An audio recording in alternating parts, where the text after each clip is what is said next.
Can you explain anti-natalism?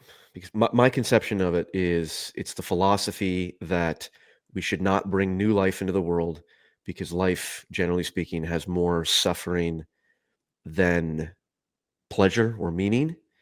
Is that generally right, or what's your Yeah, I kind of mean, philosophy? yeah, you're definitely in the ballpark. I mean, it depends how nerdy you want to get, to be honest. But We can get nerdy. yeah, I mean, so when it comes to like it is like the view that it's morally wrong to create new life, but I would be a bit more specific and specify like sentient life. So like, an anti-natalist is not necessarily going to be against like bacteria reproducing or something like that, because as far as we're aware, they don't know what's going on. They've got no sort of experience or anything like that. So it's really like a concern about beings that can suffer, basically, that can experience negative things. Um, and then you say about there being more like suffering or bad stuff than there is good stuff. That is often part of anti-natalist arguments. I wouldn't. It's not necessary. I don't think there are. We can, if you want, we can really like flesh out the details. But whilst that's a common view, that you don't actually have to have that view to be an anti-natalist. You can actually think that life can be actually very good, but also be an anti-natalist at the same time, which may be counterintuitive to Mm. people. And we can go into it if you want, but yeah. So you Well, basically got it right. yeah. Because it's just, yeah. There's a bunch of different ways we can go. I guess I'm curious. Maybe we can start at the moral philosophy, the moral foundations of it. You're not religious, I presume. No. I was to say you're not a very good religious adherent if you're saying let's not bring new life in the world. That contradicts, I think, a lot of the religions. So what? I guess on what basis? I will not do the presuppositional argument against you. I'm not a presuppositionalist myself, but I do recognize that they have some valid logical points.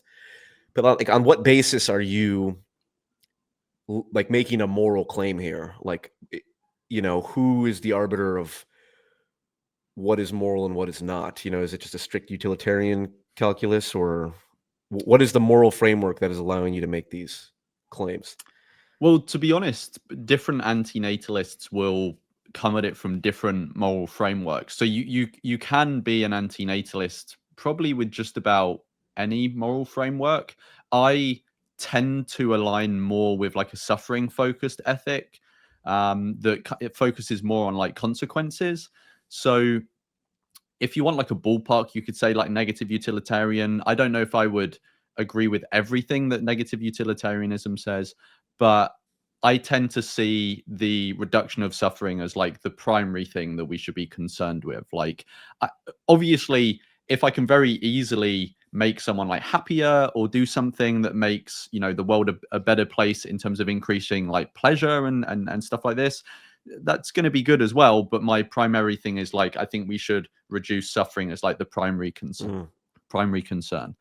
Um, yeah, and then I guess how that would relate to anti-natalism is there's much more detail to it, but like in a sort of broad overview way. Yeah, if you think that the imposition of harm onto others is wrong, and if you're going to do something like that, then you have to have like a decent justification.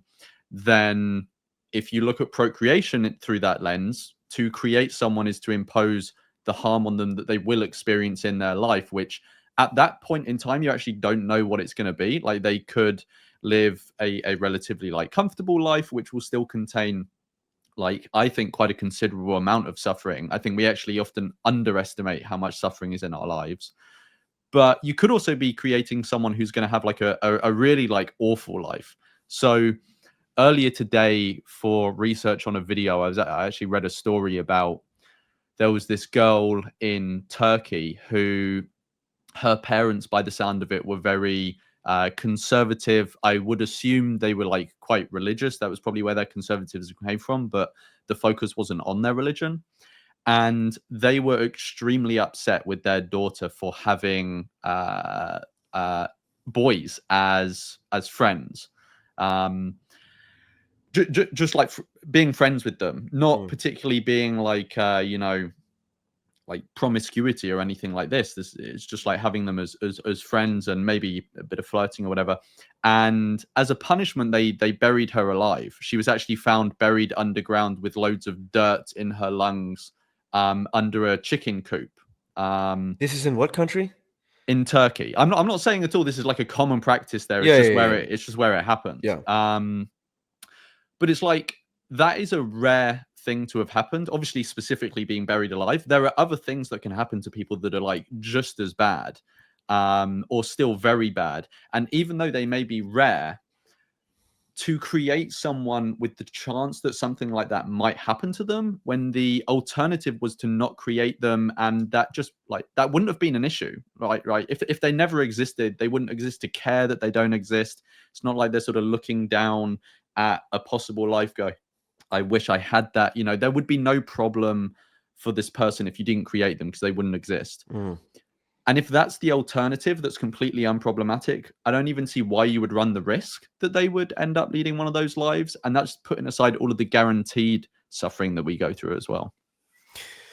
Yeah, well, look, this is, I said before we start recording, like, when it comes to just the straight logic of it, I think the anti-natalist argument is completely logically coherent. I mean, it is obviously the case. I mean, you can point out that we're wired to respond more to suffering than positivity, right? Like, we're more sensitive to loss than gain. In terms of you can do it with financial experiments, you can do it with just like physical pain versus pleasure and all that. I think everyone would agree that it would be worse to go to hell than better to go to heaven. Like, hell is scarier than heaven is, admirable or desirable or whatever, in the hypothetical. So I guess it's just, when we talk about like existence and, like life is an imposition, not a choice and all that, it's my issue is I'm curious if you would agree, like, this is a deep metaphysical claim, like existence itself is irrational. There is no rational justification or reason that there is something rather than nothing. Would you agree with that?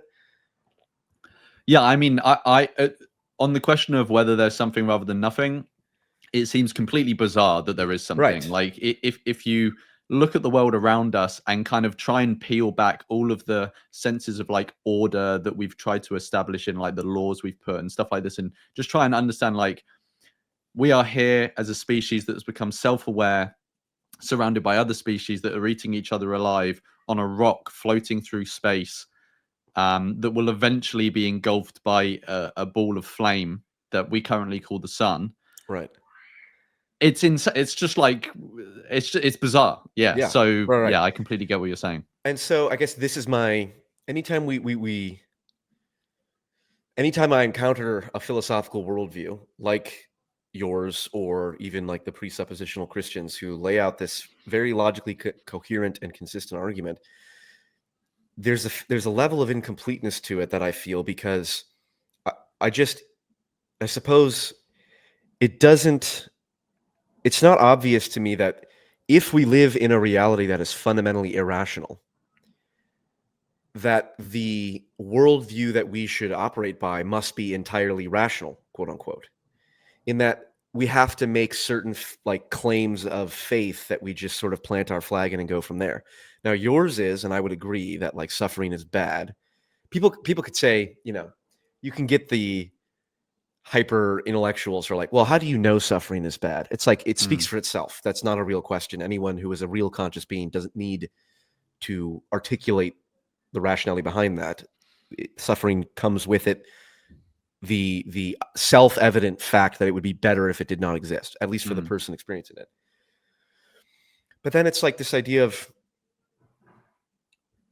and I'm Christian adjacent. I have so much Christian cultural programming in me and direct Christian programming from me as a child. There's an element of like, it's just called, faith. It's like, we just have to, we've come this far in the course of humanity.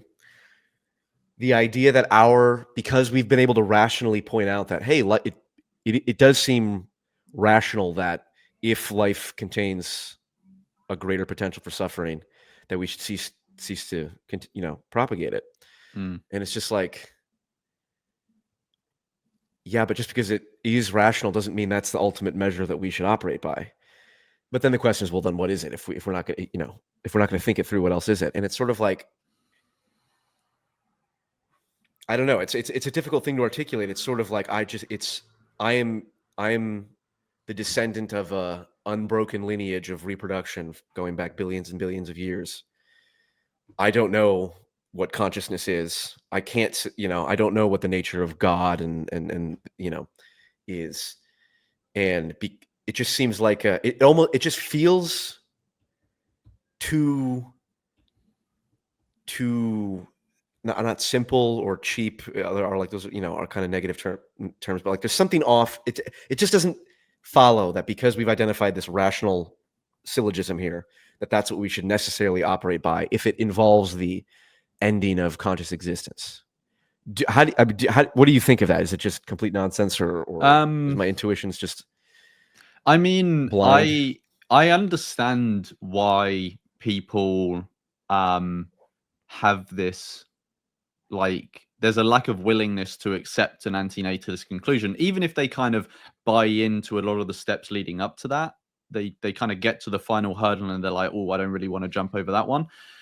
And I can understand that because, like, look, anti-natalists are fighting against like billions of years of evolutionary programming, right? Like Right. our genes want to reproduce, and that obviously manifests itself in how we've evolved. Our genes have reproduced in such a way where we become adapted to our environment, and it helps us survive and then further reproduce. And part of the selections that are going to be made by our genes are going to be reflected in our psychology, right?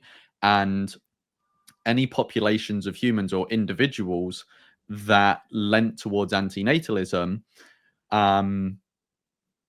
especially in the past, I think it's different nowadays, but in the past, they weren't going to be successful, obviously, because if you're inclined against procreation, your genes aren't going to win Correct. out, right? So we as a species, and all the other species, are going to have this inherently pro-natalist bias. And that is going to be reflected in our cultures and in our decisions. It's going to disseminate into all of our media and all of this sort of stuff. So we're going to be heavily biased towards thinking existence is a good thing and that creating new beings is a good thing.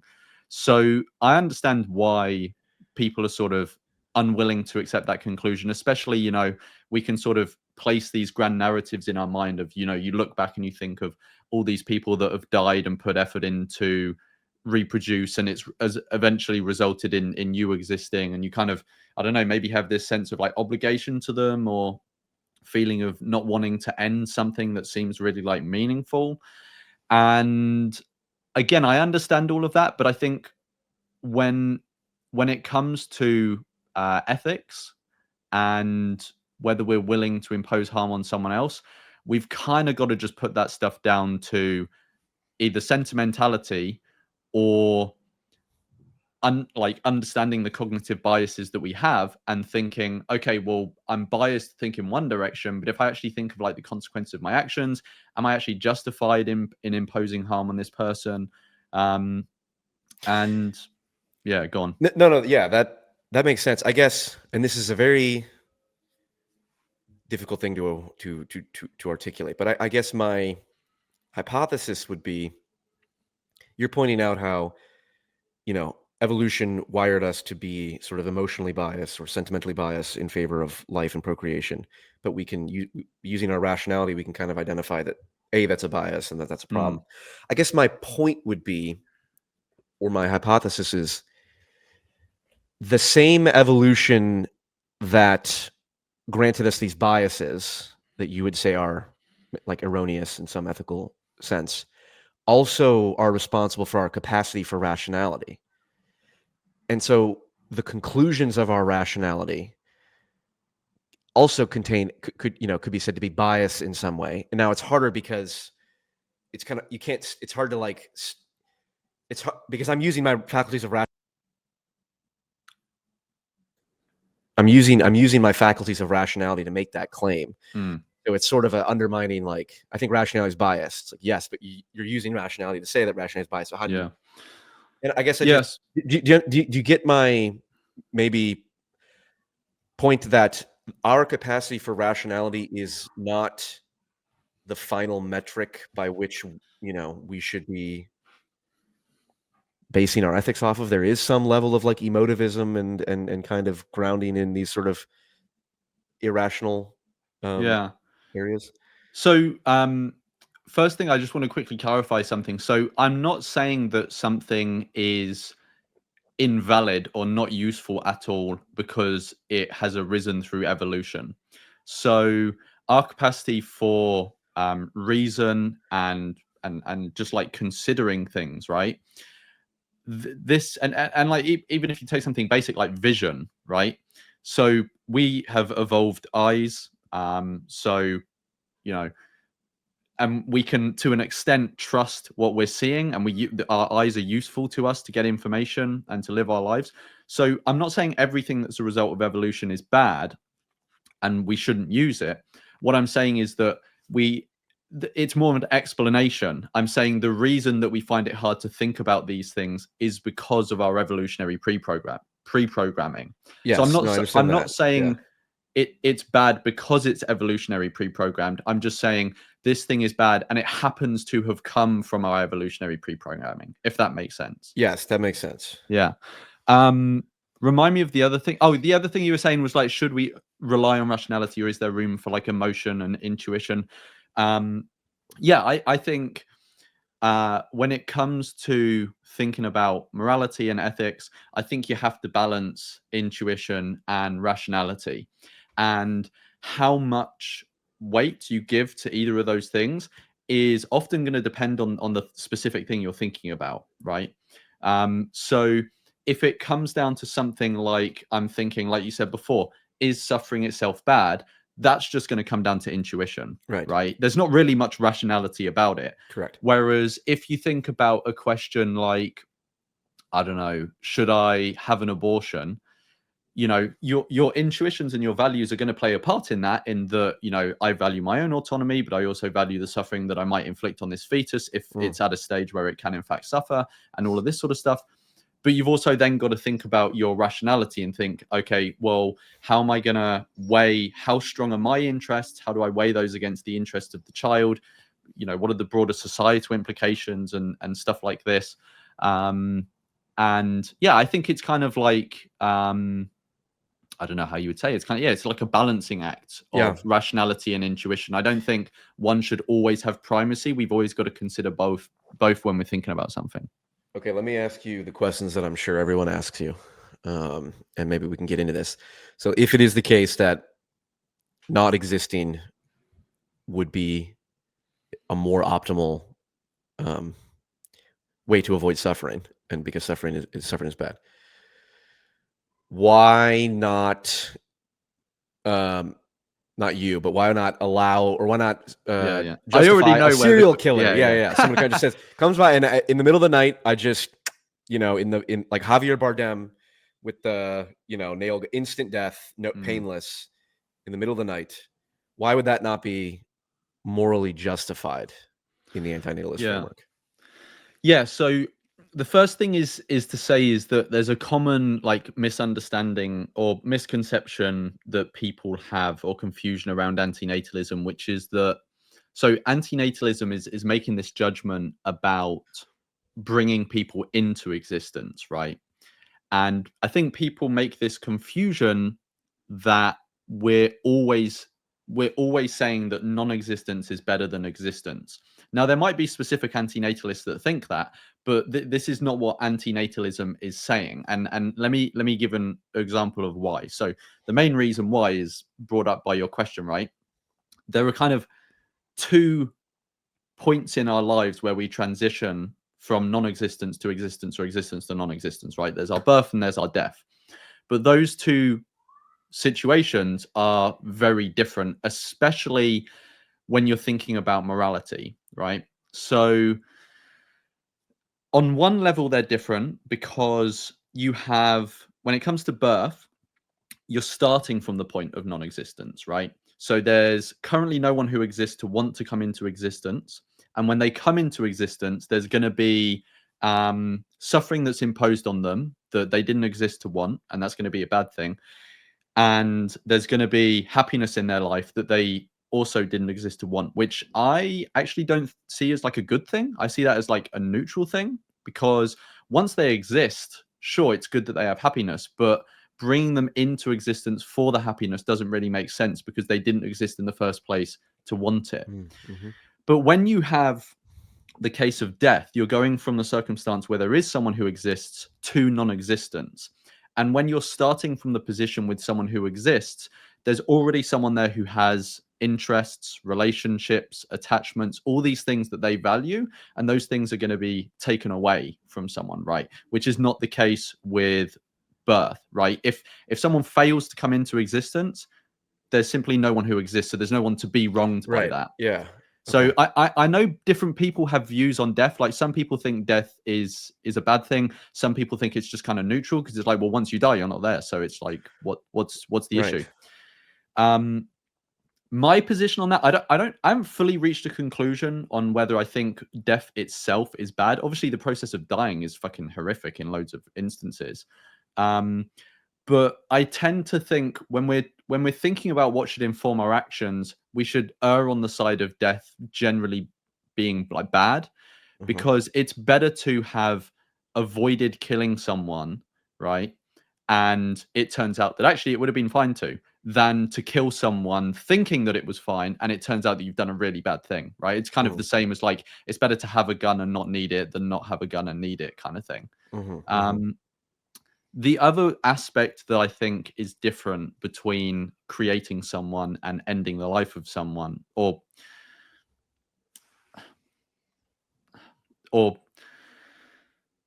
yeah, is that, well, there's kind of three parts of it, but let me start with birth. So the issue with birth is that when you create someone, you're imposing harm on them, but this is not a decision they can make for themselves, right? And they can't be consulted about it. So when you create someone, it necessarily has to be done by someone else without the consent or any foreknowledge or willingness of the person who's being brought into existence. And so by necessity, it's this massive imposition of harm, right? And that, in my view, makes it morally problematic. Yeah. If someone's already alive and they're thinking about whether they want to continue to exist or anything like that, that's a decision they're making for themselves. So it's kind of like anti-Natalism doesn't have anything to say on that. When it comes to ending the life of someone else, like I said, it's best to err on the side, even if you think it may be good for that person or neutral. First of all, once you're here, let's be real. This is not a decision you should be making for someone else. Like, this is now an autonomous being who should be able to make choices over their own life. You would not want someone to be making a decision for you of that magnitude, right? Especially given, even if you feel secure in the belief that you're not doing some wrong to that person, there's if you don't have to do that action to them and there's a chance that you're wrong, then just don't do it, if that makes sense. Yeah, no, I get that. So the anti-Natalists who would advocate like it's okay to just end other people's lives, they're wrong, or they have a false concept. What would you say about them? The first thing I'd say about them is that they happen to be anti-Natalists, but then they also have this view, because that view is actually something separate called pro-mortalism. I don't know if you've come across that. Pro-mortalism. Yeah. So, I mean, you can look it up, and it has its like own thing. And interesting. It's and like you get some people who share both anti-Natalism and pro-mortalism, but they're not necessarily like linked. Just so they just get confused often because people will find individuals that share both beliefs. That's fair. Okay, well then I guess this is, I think this is where I want to maybe try and cause a clash in your philosophy to see. Yeah. Because in my mind, like you said, the indisputable basis of, well, any philosophical worldview, but yours specifically, is suffering is bad and it speaks for itself, and we can just take that for granted. I actually I agree that existence contains the possibility for greater suffering than pleasure. Um, and even though I think a lot of people would have the intuition like, oh, but there's so much to live for and stuff. It's like, yeah, you haven't thought about how bad things can get, and if you were, in the worst possible circumstances, you would rather have not been there at all than like, oh, I could have gone to the bar a few more times, or I'm not reduced. There's more meaningful things like than that. But if it is the case that suffering is the really the fundamental metric here that we're measuring, right? The fundamental basis, the reduction of suffering. I guess my question is, because it would seem to me that pro-mortalism would be the logical conclusion of that, and that any argument against pro-mortalism would be invoking some sort of sentimentalism and emotion that you would point out, I'm evoking if I say I want to continue the human species because of this deep, meaningful thing. Because like if someone is, yeah, like if like, hey, I'm happy right now, but if someone tonight Javier Bardem me in the head, there's no me to be concerned about it, and there's no my suffering is I'm not suffering.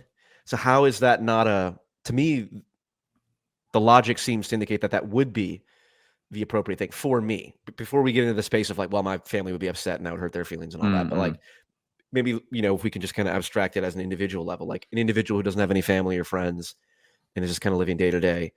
If somebody just Javier Bardem that person, if we just take the logic out, it seems like that the pro-mortalist would be correct, that it would be better for that person to cease to exist because we've eliminated the horrible potential for pain, and the fact that they're no longer experiencing happiness is irrelevant because they don't exist anymore. Yeah. So again, I just want to make one quick clarification about anti-natalism beforehand, which is that there's a difference between like anti-natalism as a philosophy and like my specific flavor of it, right? So I come at it from like a suffering focused point of view. Yeah, I want to know yours. Yeah. Okay. But I just wanted to make that clear that like I'll be answering like for myself rather than like, don't take this as a reflection of like all anti-natalists. Yes, I'm only talking to Lawrence and whatever philosophies he's internalized, and that's the only thing I'm care about.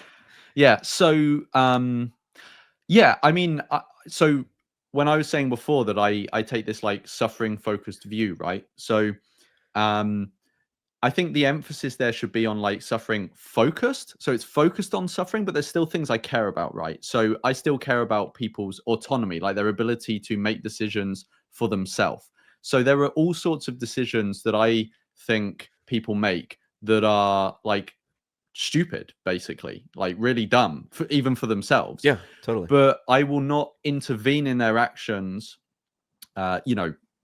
barring there might be some actions I intervening if they're trying to harm others or something like that. But if they're just being like an idiot and they're just causing harm to themselves, say, for example, they pick up smoking or something like that, right?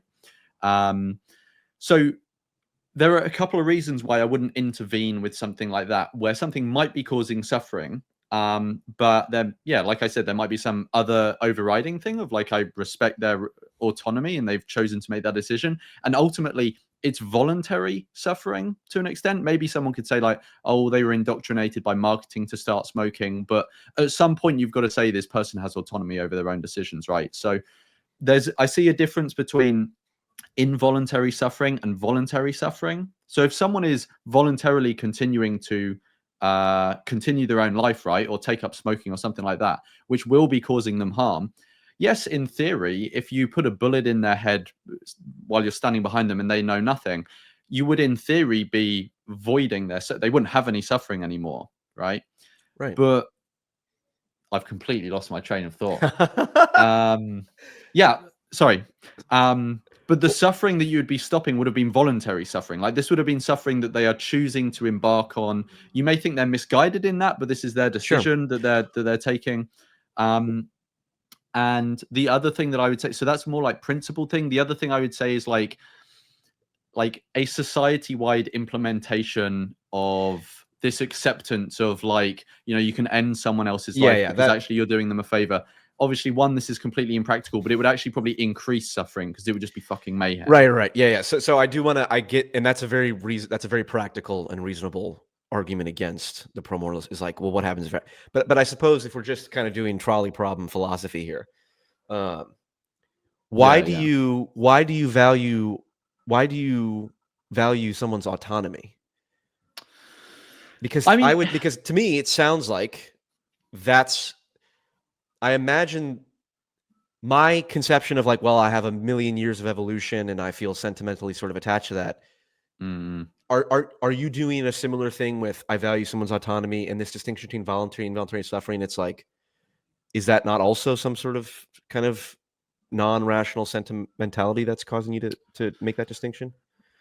So it's an interesting question. So it could ultimately be, I would have to think about it a bit more, but I think it probably would end up being irrational. I'm not sure if you could make just like you can't make a rational case that suffering is intrinsically bad. I'm not sure if you could make a rational case that involuntary suffering is worse than voluntary suffering. I think that's maybe axiological. I don't know. Are you familiar with the term axiological? Yeah, I mean, you're just asserting it. It's just it's just like, oh, that's axiomatic, but it's more like something being axiological is basically just like it's a way that you value something. Like I think that might just be like a base sort of like a base value, really. I don't know if I would call it sentimental in the same way because well, maybe I mean because yes, sentiment. I don't want to get hung up on sentimental, but axiological for sure. Yeah. I think you could make a case that it is irrational, which I don't necessarily think is a reason for dismissing it or anything like that. Right. Like well, this is I guess this is my point about the in the same way that you have sort of an axiological view that we should respect someone's autonomy. I suppose I have this axiological view that despite the probability of suffering, there's still some vibe, I don't know, God and whatever you want to call it. So there's still something that's like, I just want to persist. I want to continue the human species and continue the line of unbroken chain. And I guess how do you reconcile that difference would be my question. Yeah, well, this is interesting. Well, so this is like what I was saying. There has to be a balance, right? So when you have so both of us will have like intuitions and axiologies and like base values, and we may get to a point where we say, okay, well, there's kind of just like a difference here, right? And who am I to say that your stuff is wrong, just like how are you to say that my stuff is wrong? Because it feels right to me, and I'm sure your stuff feels right to you. And I think that is when you reach an impasse for intuitions and vibes, as you were saying, right? Yeah. Then I think you've got to start balancing things with rationality, and you've got to start doing things like testing logical consistency. So I could ask you, okay, you kind of recognize the harm that's being done by procreation, and yet you still kind of accept it for a reason that you're kind of gesturing at these intuitions and values over here, but maybe ultimately you can't really put a finger on why you still think procreation is okay. Right. Then we can kind of test that and maybe shift your intuitions by appealing to other circumstances and seeing whether you'd be okay with imposing similar harms on someone. So a really, I don't think it's a perfect way, but I think a decent way of thinking about this when it comes to anti-natalism is basically thinking, okay, I'm thinking about whether to create someone, and this is like the ballpark level of harm that could be expected in their life, and these are like the risks I'm signing them up for. So again, risks of like cancer, dementia, they're going to experience in their life things like bereavement, probably bullying at some point, these sort of run-of-the-mill things that many people have in their life. And you're willing to impose that on that person in order to be able to create them and yourself benefit from that in some way. Would you be willing to impose those same harms on an existing person already? Take someone off the street and say, look, I want to benefit from imposing some harm on you, and it's going to be a similar magnitude to the harm that I would impose on someone by creating them. So do you think it would be, for example, this isn't a perfect question, but for example, you pick someone up off the street, and they're already walking around with the risk of cancer anyway, because they already exist. But say that you could like double or triple their risk of cancer, which is something I don't think any of us would wish on someone, right? Especially someone who's innocent, hasn't wronged you in any way. Would you be willing to double or triple their risk of cancer for some benefit to yourself, right? That would be an equivalent benefit to raising a child that you find very valuable, right? Does that seem like fair? Is that something that you would think is moral? And I think this isn't something you necessarily have to answer for me right now. It's just something to think about, and the audience to think about. It's like, if you ultimately come out at the conclusion of, no, I don't think that'd be okay, then why would it be okay to do it on someone who you're bringing into existence? And I think the reason we find it easier to do it to someone who doesn't exist yet is because it's normalized. Everyone does it. And so we kind of overlook the moral implications, and they don't exist. So you can't like, you don't have someone like facing you there to feel awkward about or anything. They don't exist. And 3, when they grow up, they're going to be so indoctrinated by the pro-natalist culture around them, and they're going to be so attached to you through your relationship with them as a parent. Obviously, parental relationships can go wrong, but let's say it goes right. They're going to have such a relationship with you that they're kind of going to be blinded to the fact that this harm has been imposed on them, and that actually that was a massive gamble their parent took on their behalf that they really weren't in a position to be okay to take, in my view. But sorry, what were you going to say? No. It's my immediate thought was, the example you gave was someone on the street, and would you be willing to impose a double or triple risk of getting cancer for some benefit to me? And I would say the first example that came to mind is, that's what you said about, well, if they're voluntarily smoking cigarettes, I wouldn't stop them. And the benefit to me is I get this sense of like, I'm respecting their autonomy.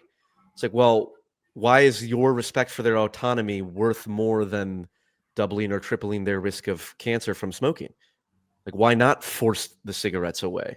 Because all you're getting out of that equation is you respect their autonomy, but that doesn't benefit them. That benefits you ultimately in that feeling, right? If we agree that the smoking, increases. Can you explain it in another way? Because I'm not entirely following what you're saying. Like the example you raised was, if someone is, walking down the street, or, random person, would I be willing to impose an increased risk of cancer on them for some benefit to me? And that's the equivalent of bringing a new life into the world. They have all these risks, and the benefit to me is I have a child, and I get to have a kid and feel meaning from that. So my answer to that question is, well, my immediate answer is no, because it's kind of I get it's like a trolley problem hypothetical, where it's sort of abstracted from like, well, how would we get to this point where there's a trolley on the, so it's harder to do the intuitions there. But I think I can say no, like intellectually or whatnot. But I guess I see it very much connected to what you had brought up earlier about involuntary versus voluntary suffering. Of like, there's someone who's taken up some, and maybe smoking is kind of is not the best example, because like I don't know if you've ever smoked. Like, nicotine feels good. Like, you can say there's some good benefits. Yeah. I mean, if you want to like use another example that you think is better, please go for it. Something. I don't want to do heroin either, because I've never done heroin. But, people are happy about that. But just something that's so. Maybe porn, like, because porn is a lot more like, oh, it's great, and then the moment after, it's like, okay, this was not good, generally speaking. Dopamine depleted and all that stuff, right? So, but we can stick with cigarettes just as the stand-in for something like that. If as it just clearly is a bad decision for your own benefit, net gain. Are you not allowing? Are you not? The word is wrong here, obviously, but like, in some sense, you are imposing. If you're not taking the pro-mortalist view, you are imposing on this person suffering by respecting their autonomy, even though we could agree that there would be less suffering if we said, no, I'm going to not allow you to smoke because I know it's not good for you, and it's not good for you. And I'd reduce your overall suffering if you stop smoking. but because you have this respect for autonomy, which I do too, I share the intuition. I'm just testing it. Yeah. Are you not in some sense imposing on them some level of suffering by sticking to the value of I respect your autonomy, which is not arbitrary, but is not in the lens of reducing suffering, if that makes sense. So I think we maybe need to like disambiguate the term imposing there, because I think in that instance you're not imposing the harm on them, but you're maybe allowing it at the most, right? By not intervening, you're allowing the harm to continue. Would you get that? Yes, because imposing I would see as more like you're forcing them to smoke, whereas allowing is like it's happening anyway and you're kind of not intervening. Okay, that's fair. Yes, that is fair. Oh man, you were getting that's a good point. I love getting in the deep weeds here. But go ahead. Yeah, so there are some people who say there actually isn't a different. So often you'll have like strict utilitarians. They'll say, yes, there's allowing and imposing, but there's actually no moral difference between those two things. So I think that's what, for the purposes of, again, if I'm trying to just walk through the pure suffering is bad logic, and like, there's other things to consider.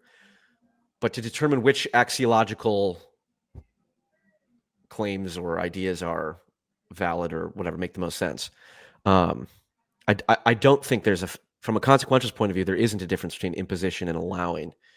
In this, in the same way that, like, because someone could say, I'm not imposing life on my child, I'm bringing them into being and allowing them. It's like, well, true-ish, but I'm willing to accept the language of imposition of life on someone.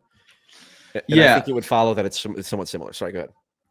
Yeah. So, there's a couple of like strands here. So, again, if you were being strict utilitarian or negative utilitarian, your only concern is suffering, then there wouldn't be a difference between allowing and imposing.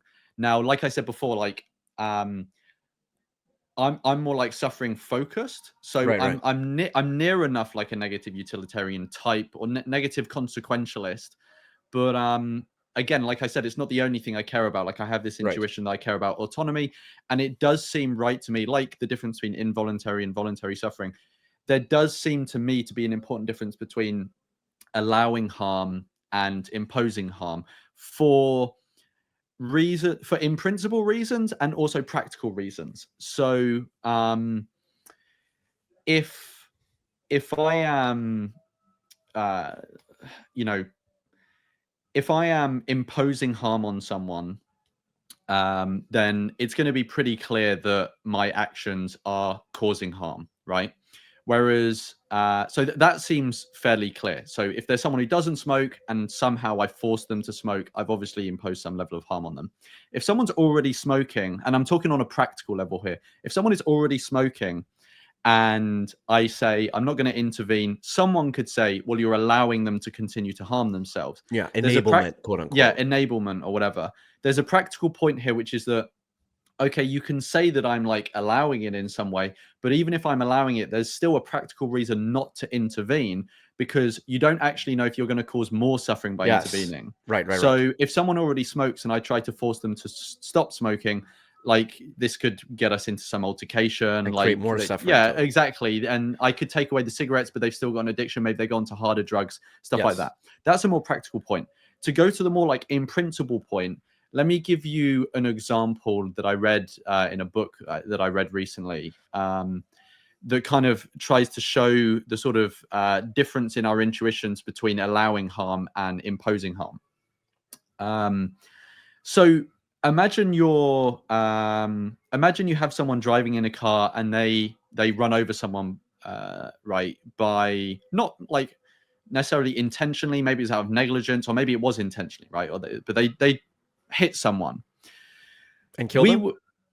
No, they injure them. They seriously injure them. We would tend to say that that person is at least partly responsible, maybe fully, but at least partly responsible for the compensation that that person should receive, right? So if there's some sort of court fees that need to be paid, on a society-wide level, we've kind of set up like insurance and stuff like that. But if you think about just one-on-one, the duties that you have to that person, you would say like you've imposed that harm on them, and there's like that's an important thing, and that kind of signs you up to have some sort of responsibility for compensation.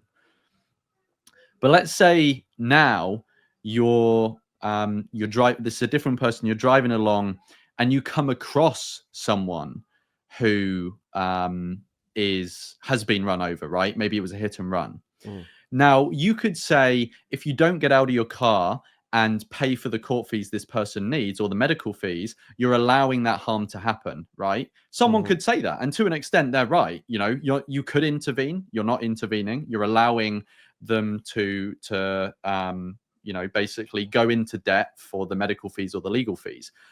But we kind of understand there's this difference between you were just like an innocent bystander, like ultimately you can't maybe someone could make some like philosophical case that you allowed the harm to continue, but you can't really be held responsible for that. You weren't the one who imposed it. You just happened to come across it. Maybe it was within your power. Maybe you did have the money to be able to pay for their court and medical fees, but the responsibility shouldn't be on you because you didn't impose that harm in the first place. And I think that would like quite widely accord with people's intuitions. I think that seems like fair to people, right? And I think that kind of passes out this difference between like imposing a harm and then that, gives you certain responsibilities and like reflects badly on your moral character. And then there's like allowing harm and that kind of being kind of different. And it's not always the case. There may be instances where you allow harm and that actually does reflect badly on you. So, the classic case is like the Nazis come to the door and you lie about Anne Frank being upstairs, if you didn't lie and you said, no, she is upstairs, off like that is like you're kind of, or maybe you're not saying she is upstairs, but you're letting them in and you're letting them do their search instead of lying. You're allowing the harm to happen there. And that's an example of allowing harm where maybe people would say you are doing something wrong. Imposing. And maybe that's because the cost is so small to you and the consequences are so grave. Yeah. Well, like the example of the person on the street that you come across, I would agree. Like the idea that if you don't pay for their court fees and all, like their medical bills and all that, that you're to say that you're allowing that or imposing that on them is ridiculous. Yeah. I do have the intuition. I suspect most people do that. Let's say you're driving down a road and you do see someone just like lying there and needing like medical attention, and you just continue to drive by. That is a form of negligence and in some sense imposition of harm of like, and then in the court fees one is just kind of like, is sort of, you're just extracting like how much responsibility you have. Cause you could be costing yourself money by stopping, or maybe you're late to a job interview as a result or something. And and honestly, sometimes there are no perfect answers. Like I think ethics is very messy. And I think this is a result of the fact that, I don't know what your view is, but ultimately I think we're in a universe that has no ultimate purpose as far as I can tell. It's a fucking hellscape that's complicated, and it is not here to be easy to solve the problems that it presents. So there are all sorts of problems that are going to completely fuck us up in trying to work out what the right thing is to do. Yeah. So I think like a lot of this is on a spectrum of like, like you said, if you just drive past someone and all you needed to do was call an ambulance, that is a massive dick move, and you've probably done something morally wrong there. Yeah. And I think it's a case of, it's a spectrum of like, how much effort are you requiring to put in and what are the consequences? So like paying for someone's medical fees out of your own pocket when it's like a few thousand, right? This is like a big cost, right? And the consequences could be grave for the other person, but like it's a big cost to you, and it's like, is the responsibility really on you? Yeah. Whereas when you're calling an ambulance, this is a very minor cost to you, and the benefit is massive to the person. So right. And I think it's a bit on a spectrum. Yeah, and in those examples in particular, I think the problem with the court fees one is like when you come across someone, you're the only person who could possibly help that person. Whereas with it's like once we're in a society, it's like there's no reason that you should be the person bearing that responsibility when there's a society. So there's an element of shared responsibility. But I get the point. I guess this is what you just said about, there are no perfect answers. It's a hellscape. There's that is sort of, that's what I mean when I say the existence is fundamentally irrational. And so I guess as long as I guess just to understand, because obviously, well, I've only talked to you for 50 minutes, but you're a very nice guy, and I'm sure we could, get a beer and be perfectly good mates, as you guys say. But I definitely as a matter of like what I would want other people to believe, like I do want other people to have kids and continue the human species, and you want the opposite. And so, and I don't want to call it a concession, but the thing that I'm, I guess, noticing, or the point that I think is the reason I'm not an anti-natalist, I suppose, or the reason at least this discussion is not necessary, although I'm certainly more aware of the reasons behind it. It is this, I think it comes down to this, what we call the axiological kind of point. So if we acknowledge that there are no perfect answers, and we acknowledge that there's some just sort of axiological claims that are going to be a balance of intuition, but like ultimately some things will rely on intuition, it's not, I guess, and I want to ask you this afterwards.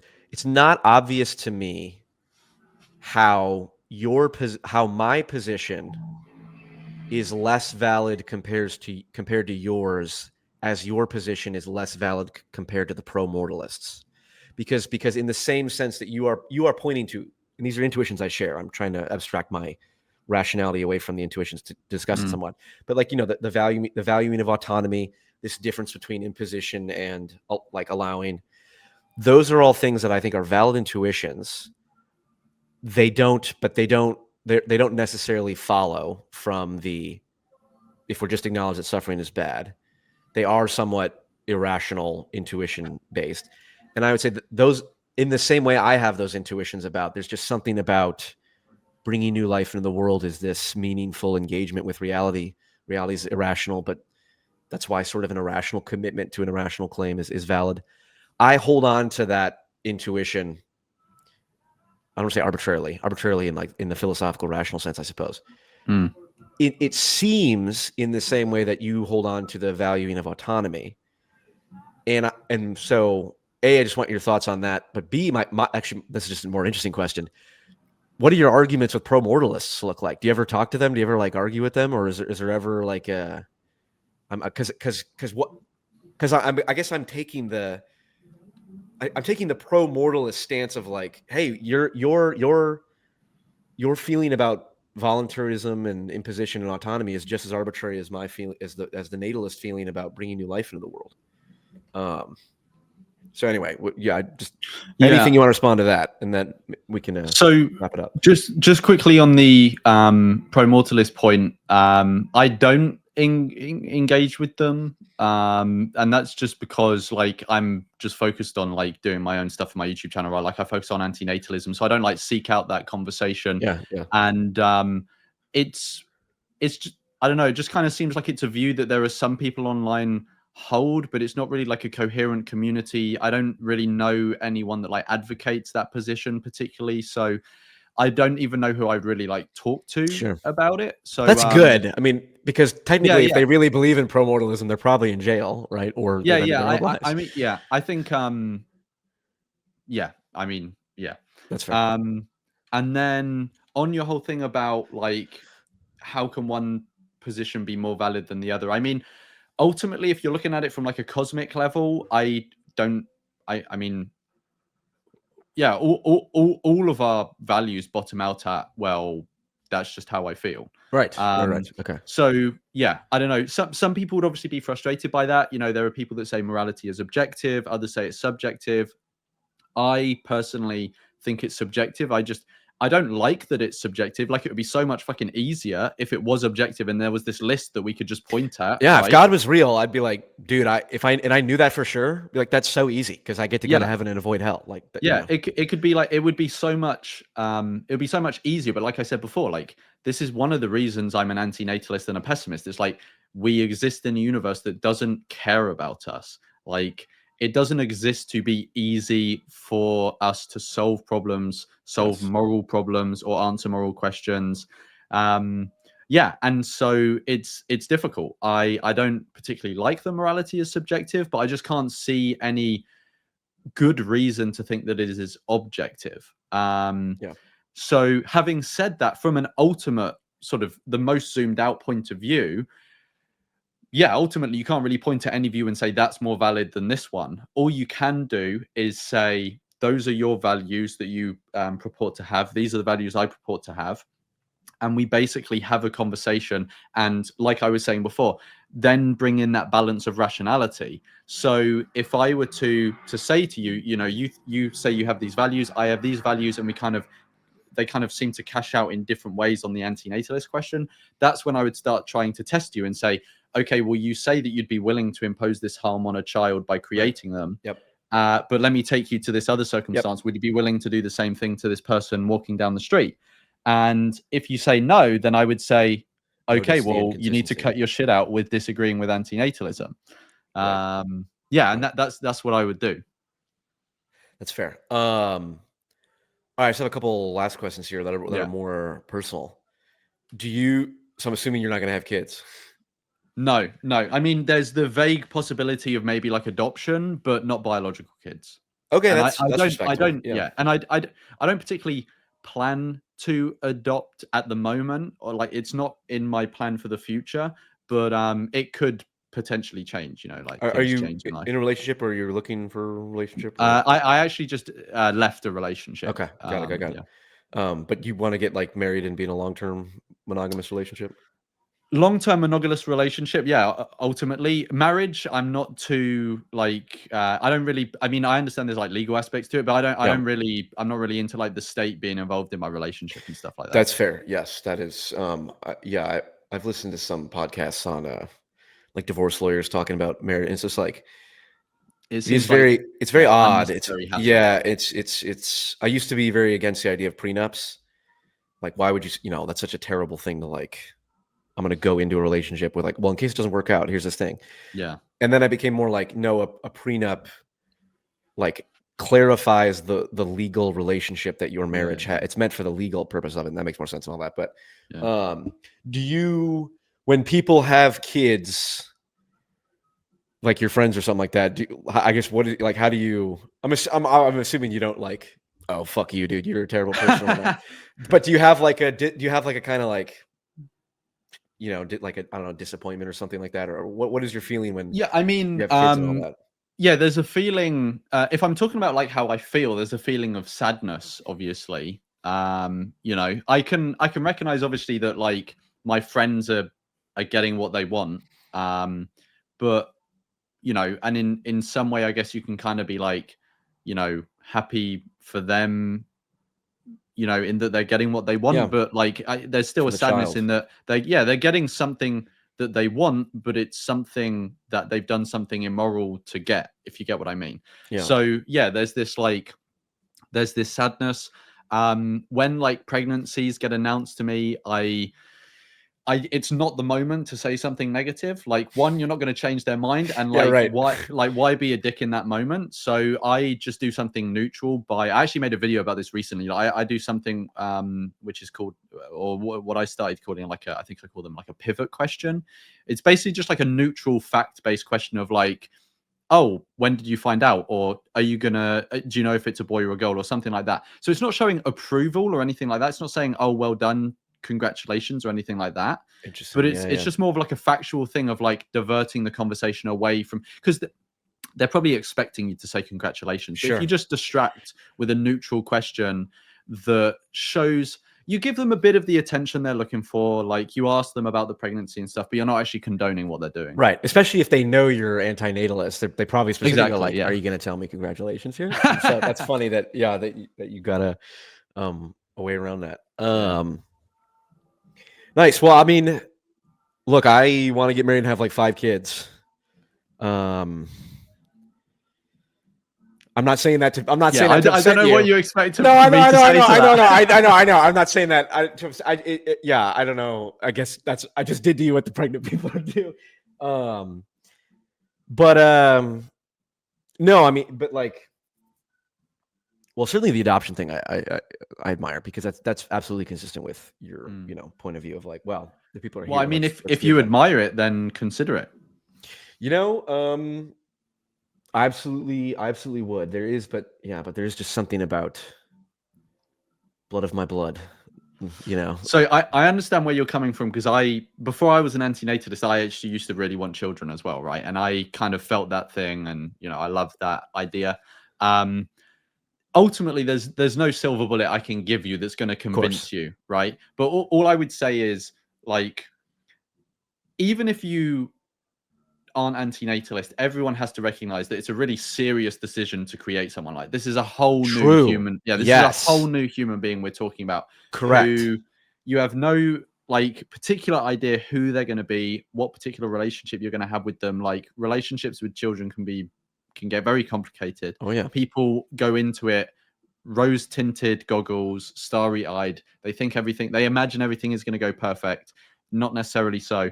So I would just ask you to recognize it's a really serious thing, and really try and think, is this actually the best thing I'm doing? Am I just doing it because I want to, or do I actually have justification for this? Now, I understand at the end of the day, most people are led by their hormones, right, on this question.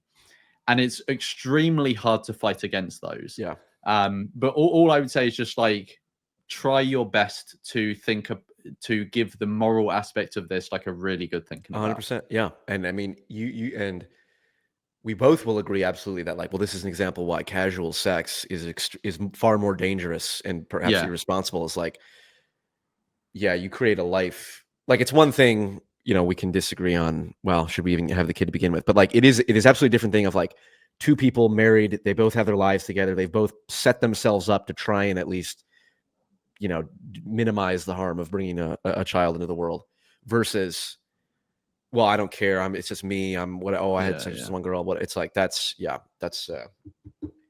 good. All right, well, hey, I appreciate it, Lawrence. Thank you for talking to me. Thank you for having me on.